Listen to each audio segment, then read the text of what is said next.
Hello there.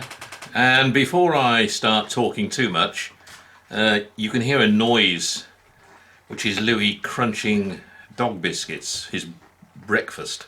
So he's decided to munch his biscuits just just in earshot here. So please ignore that crunching. It's not Richie enjoying her breakfast or anybody else. It's Louis you can hear. I know you said Roxy. Yes, I want to.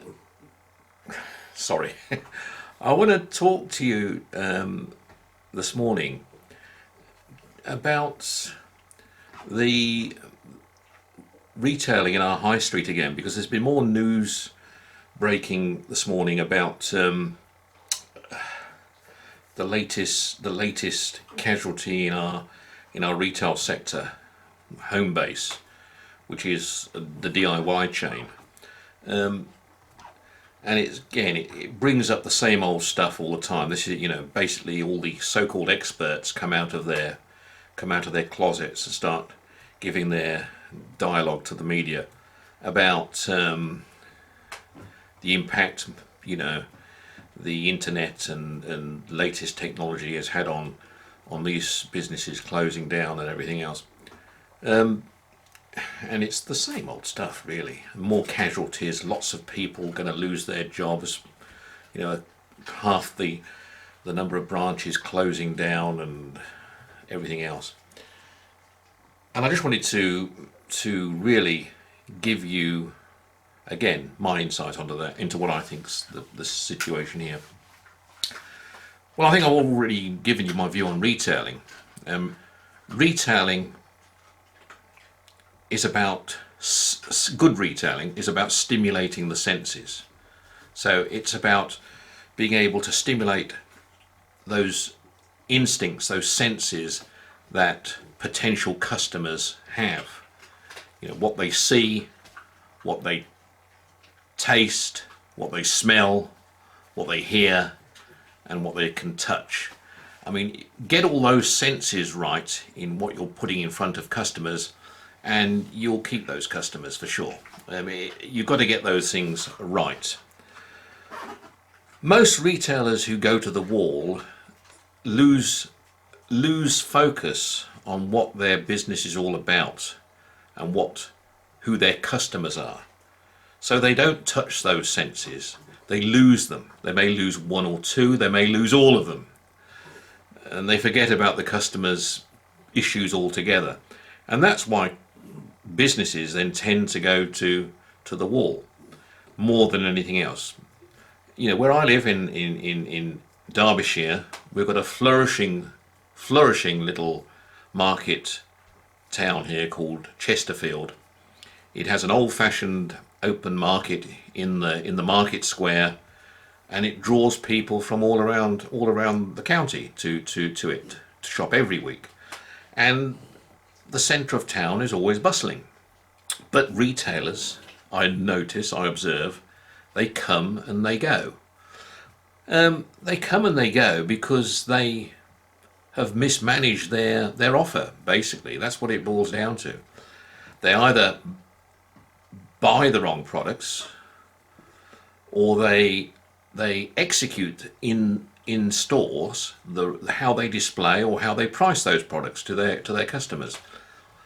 That tends to be the problems that go with high street closures, and it's less of an issue with the internet, quite honestly, because most high street retailers have a website, have an online facility for purchasing online as well. So it's not really about that, in my view. I mean, yes, Amazon are dominating a lot of volume at the moment and are growing rapidly. I know that, as are other online sites, but that isn't going to change the impact of the high street, in my view, to that degree, because high streets are always there about stimulating the senses. The markets have been going for hundreds of years, and they'll be going, in my view, for hundreds of years to come. So it's retailers who can understand that concept of retailing when they put their business into a high street. The problem with retailers who have large chains is they have a view that every store must try and look exactly the same. It doesn't matter whether they're in this town or that town, or they're out of town or they're out of town. They want them to be exactly the same profile based on what the merchandisers and buyers are sitting in a head office somewhere. Now, to me, that's a wrong as well, because unless you've got a buyer who can understand the independent value of every retail location, then you don't have a business. And it's not about what the product is or what the price is. It's more just that understanding than anything else. That's what's got to be applied to in more detail, in my view. The other point I'd make is that the tendency is to think still inside the perimeter of the store. As a store manager, or whether you've got one store or whether you've got 100 of stores or more, store managers these days have got to think outside the perimeter of their walls of their store. They've got to think about the community. They've got to think about what's going on in the community, and they've got to be sensitive to those community needs as well. In some cases it could be that they should extend their store into the market square on market days and have their presence there as well.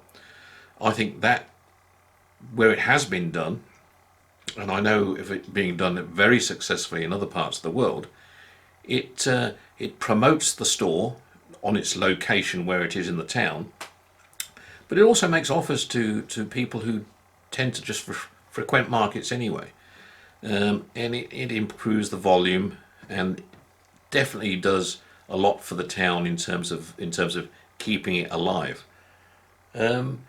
So that's very, very key. I think a lot of thinking should be done by store managers and their teams, their staff, outside the